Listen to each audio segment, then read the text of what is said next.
అందరూ బాగులని సిస్టర్ ప్రార్థిస్తున్నాను. ఈరోజు వాగ్దానం అంటే, మనుషుడా, నువ్వు లోకమాలిని అంటించుకోవద్దు. నిన్ను నేను ఏర్పరచుకున్నాను, నరచేతిలో నిన్ను చెక్కుకున్నాను కాబట్టి నువ్వు ఈ లోకమాలిని అంటించుకుంటే నువ్వు నా కుమారుడు కాదు, నా కుమార్తె కాదు అని యాకోబు పత్రికలో దేవుడు తెలియపరుస్తున్నాడు.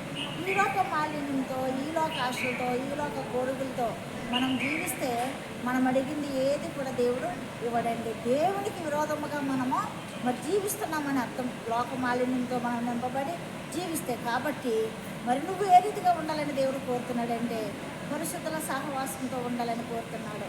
మరి ఇంకా పరిశుద్ధులతో సహవాసము చేయాలని కోరుతున్నాడు. ప్రార్థించే వారితో నువ్వు సహవాసం చేయాలని కోరుతున్నాడు. మరి పరిశుద్ధం కలిగి జీవించాలంటున్నాడు.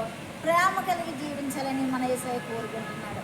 ఎప్పుడైతే నువ్వు ఈ లోకంతో సహవాసం చేసావో నువ్వు దేవుని వెంబడించలేవు, దేవుని బిడ్డలతో సహవాసం చేయలేవు, దేవుని ప్రేమ నీలో ఉండదు. మరి నువ్వు పరిశుద్ధతగా కూడా నువ్వు ఉండలేవు. అదే లోక మాలిన్యంతో నింపబడితే, అదే దేవునితో ఉంటే దేవుని కనుగొంటావు, దేవుని ప్రేమను పొందుతావు, దేవుని ద్వారా అనేక మేలును పొందుతావు. మరి నువ్వేమి లేక, ఏమి పొందుకోలేక కృషించిపోతున్నావు, దుఃఖపడుతున్నావు, వేదన పడుతున్నావు. అంతేగాని నేను లోక మాలిన్యంతో నింపబడి ఉన్నాను, దేవా నన్ను ఈ మాలిన్యం నుండి, ఈ లోక వ్యసనాల నుండి నన్ను తెప్పించు అని నువ్వు ప్రార్థన చేయట్లేదు. చెయ్యాలని దేవుడు కోరుతున్నాడు.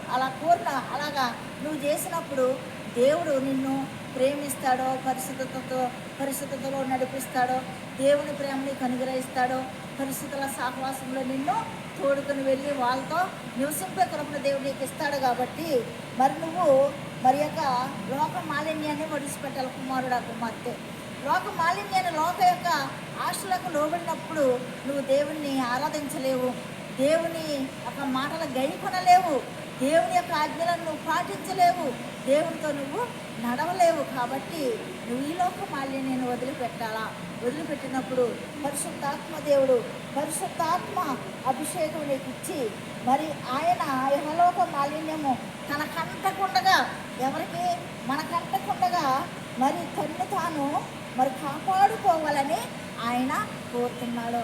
తన్ను తానంటే మనలకు మనం కాపాడుకోవాలంటే దేవునితో సహవాసం చేయాలి.